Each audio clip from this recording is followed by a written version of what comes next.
This is the SAR K12 Sport. It looks like something that might eject out of RoboCop's leg in order to fight crime in a futuristic dystopian city. Or if you're actually paying attention, this gun is, quite unabashedly, a clone of the legendary CZ75. It borrows a generous amount of CZ DNA and rounds out its stainless steel construction with a rather interesting design flourish. So we have to ask the burning question. While this pistol might be made in the image of greatness, is it in fact a great pistol? Well, my friends, let's find out.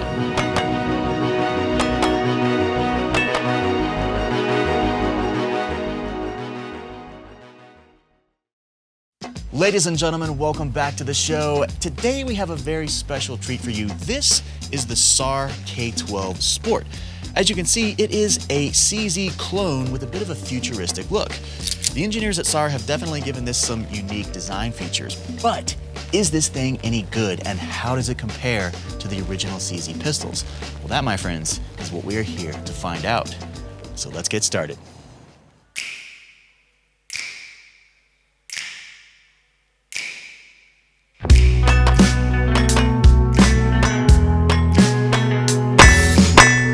It would be really great if all guns looked this cool, but they don't. And in the grand scheme of things, that doesn't really matter. So what we really need to know is, does this gun's functionality match up to its cool factor? Well, let's start with the basics. First off, what is the SAR K12 Sport? It doesn't look like a normal pistol. It looks like something straight out of a science fiction movie, as if it could transform into a robot at any moment. In any regard, for all of its futuristic stylings, the K12 Sport is a hammer-fired, 9mm, single-action-only semi-automatic pistol. It features an all-steel construction. There is no plastic to be found anywhere, which makes this a very heavy gun. These robust materials allow the pistol to manage recoil very effectively. It is quite enjoyable to operate, but we will drill down into the shooting experience a little later on. The SAR was designed in the image of the CZ Shadow 2 and Tactical Sport 2. These legendary pistols have a long and winning track record in the competition circuit. And so if you already own a Shadow or a TS2, you are likely to be quite curious about this strange-looking futuristic competitor from SAR. You're probably wondering, is this thing any good? Is it reliable? And is it a worthy alternative to the rock-solid CZ pistols? Well, we're going to do our best to answer these questions and more. First off, what is the K12 made to do? And who is it for? I suppose the easiest answer would be to say this is a budget competition pistol made for people who are thinking about shooting a few matches, but don't necessarily want to shell out a small fortune on a new 2011 style race gun. As we said before, this is a solid steel pistol from top to bottom. It has a 4.7-inch barrel with a full-length steel dust cover and no Picatinny rail. You cannot attach lights, lasers, or any tactical accessories. This pretty much means she only operates in broad daylight, out on the range, surrounded by targets. So is this gun worthy of your next match? I would say that's a loaded question. People win matches with baseline Glocks and SIGs all the time. So if you have the talent, then sure, you can take the K12 out to your next match and probably do okay. Is it going to outshoot a CZ Shadow 2 or a Tactical Sport 2? Not on your life. This gun does not match up to the level of quality and precision of the pistols that it is trying to emulate. However, all the same, I really do like this thing. So we have ourselves a little bit of a rattle trap situation happening here. This is not exactly machined together with super tight tolerances. Pretty sure that's a barrel moving around there, so I don't know if that affects accuracy or not. Might slightly send bullets in different directions, possibly. But the rattle trap is not necessarily a bad thing. I consider that to actually be one of this gun's strengths. Here's why. It's a big, hulking gun with moderate loosey-goosey tolerances that kind of clunks its way along, much like an AK-47. As far as reliability goes, we have not had any troubles whatsoever. Just think of your basic Glock. It's the same with the K12. There's nothing special about the fit and finish, which is just fine, because there are no finely tuned tolerances which could cause a jam. It chews through cheap ammo, cycles every time, and does an adequate job of mitigating recoil. So on the reliability factor, this gun gets top marks. The best I can tell, the build construction is also rock solid. I know we compared it to an AK-47 earlier, but that does not mean that we are working with El Cheapo stamped metal parts. The K12 is actually very well built, using robust steel components. And after putting this gun through its paces, I am very happy to report that it runs like an angry honey badger, nipping at the heels of a feral pig right after the spring thaw. That is to say, it kills and eats the pig, and then it eats the pig's entire family. Okay, so now you're curious. It is unusual. It stands out. It is somehow mysteriously awesome. So, what else can we learn about this thing? Naturally, we should take a moment to talk about price. As of this recording, the SAR K12 Sport retails for about $780. Considering this is an all-steel gun with a full-length dust cover and a magwell already built into the grip module, that's actually a pretty good price. When we size it up to the original CZ pistols it was built to compete with, we can see that the K12 is actually quite modest by comparison. So how does the SAR achieve such a reasonable price tag? The short answer is these guns are made overseas, in Turkey to be precise.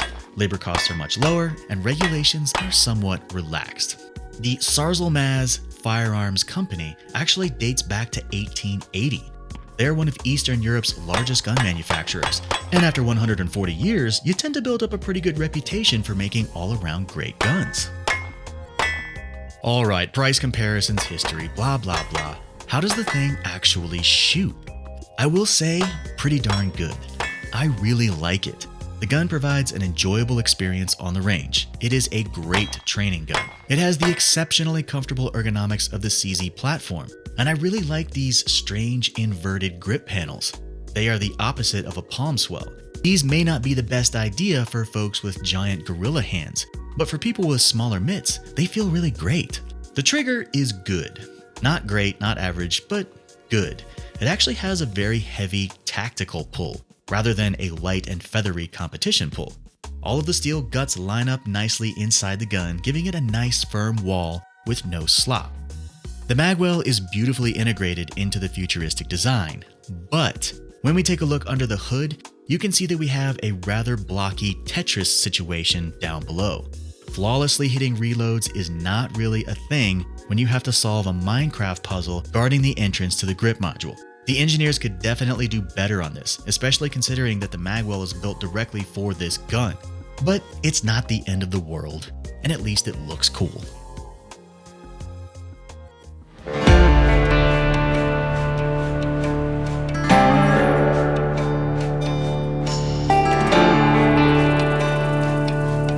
Alright, ladies and gentlemen, let's take a minute to talk all things SAR K12 Sport. Now, this is a really cool looking gun, and I was a little bit concerned about that at first. Sometimes you get these space age looking pistols, and even though they look cool, they don't actually function all that well. I'm very happy to report that this gun runs like a monster. It is very, very reliable. That was a huge plus. Again, it's got this thing that looks like it would come out of a robot, but it does in fact run very, very well. So I'm pleased about that. Right off the bat, we'll talk more about reliability in just a little bit. Second thing, to be fair, I've been calling this gun a clone of the CZ this entire time, and I'm not sure that's entirely accurate. If we take a look at our history, back during World War II, the Department of War was so eager to get as many 1911 model pistols into the fight as possible that they opened John Browning's patent up and let lots of different companies produce that gun. Skip ahead to this day, the modern day and age, the 1911 is the most widely produced pistol in the world. Everybody has the specs, and lots of different companies are making their own different version.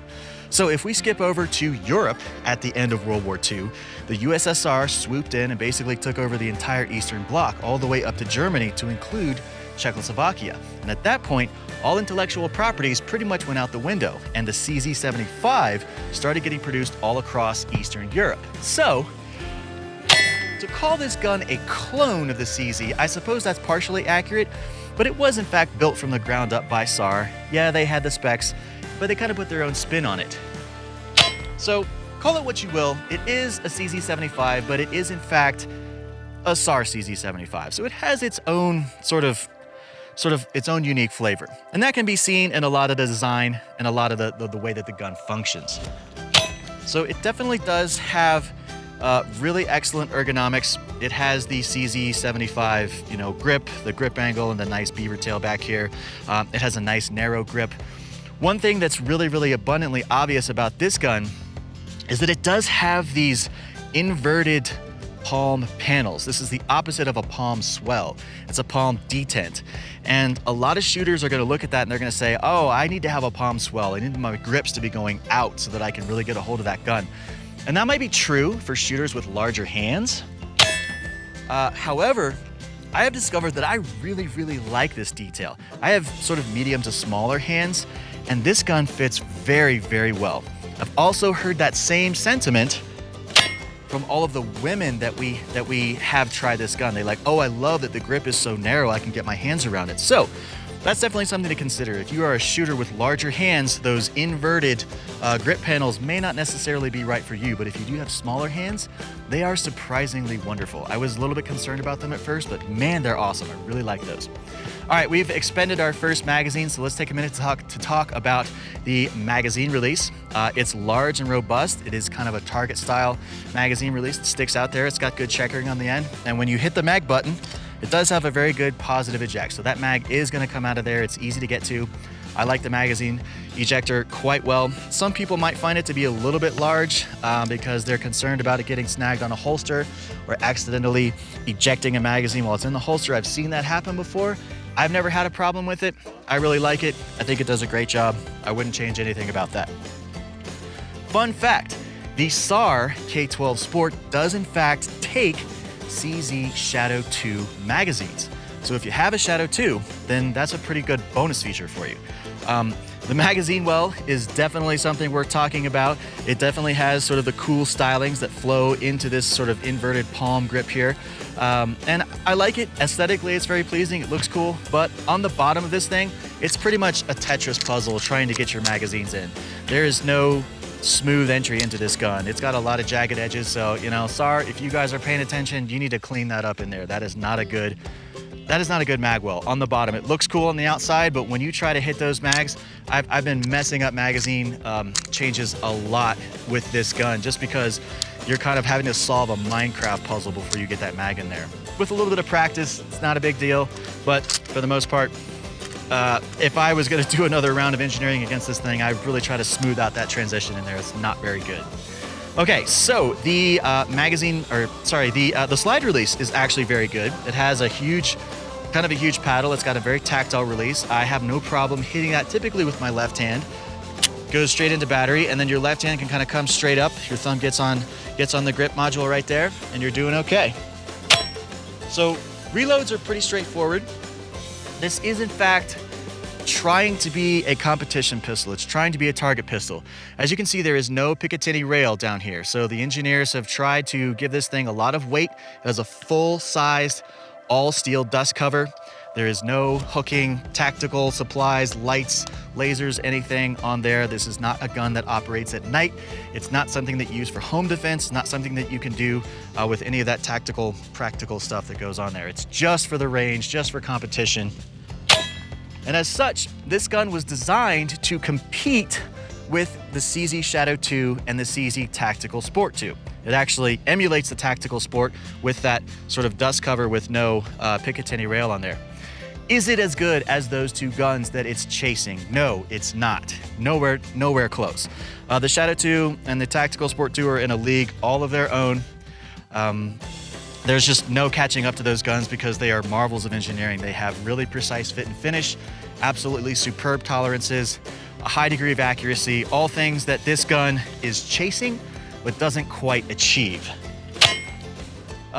All the same, this gun is very good. I would consider this to be almost more of a duty pistol. It's big and clunky and tank-like. The tolerances are kind of loose. It's a bit of a loosey-goosey fit, so you don't have all those super tight tolerances. And as such, that's not necessarily a bad thing. I've compared this before to the AK-47, where the parts, they go together, they fit together. They're not laser machined together, but as such, there's enough room inside this gun to move those rounds around and never really have a malfunction.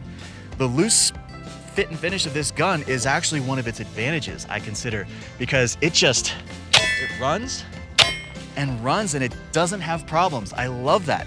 It's kind of like a training module, like a big old tank, like a Volkswagen Jetta that you would get in and just ride all over the place. You can do 300,000 miles in the thing, not have any problems. It goes to the store, gets your groceries, it does everything you need to do. You can train with it on the range, and then once you switch over, after using this clunky Volkswagen Jetta, once you switch over to your CZ Shadow 2 or your Tactical Sport 2, then feels like you're driving a race car at that point. So this gun, I would say, has a lot of use on the range as a training pistol. You could go into a competition with this if you wanted to kind of use it as a budget competition gun. But I think probably the main use for this gun, if you are a serious shooter, if you are a competition shooter, you can get the CZ stylings. You can get that beautiful ergonomic grip. It's an exceptionally comfortable gun. You can take this out onto the range. You can train with it a lot, put a lot of rounds through it, and then save a little bit of wear and tear on your Shadow and your TS2. And then when it comes time to really go into competition, you bring out the hot guns and you kick some serious ass at the match. Otherwise, you're just gonna have a lot of fun with this gun. I've had a tremendous amount of fun shooting this. It looks cool. People are always eager to give it a try when you bring it out on the range. It's great for younger shooters and women because, again, it has that really low profile grip. It's a little bit easier to run than a Shadow or a TS2 just because it's so slender. And it all just makes for a really, really interesting shooting experience. I always have a good time when I'm shooting this gun. So I'm very, very pleased to add this to our collection. And there you go.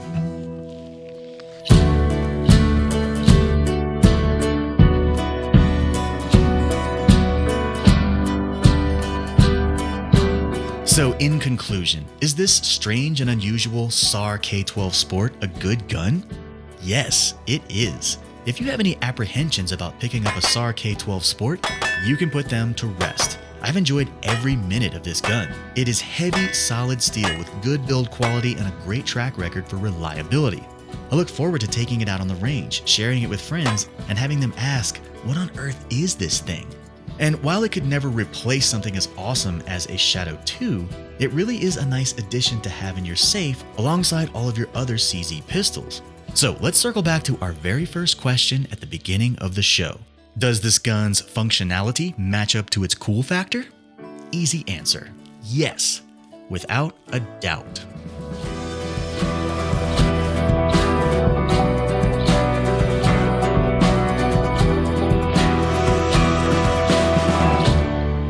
All right, ladies and gentlemen, as always, thank you so much for joining us. I certainly hope that you had fun on our little SAR adventure.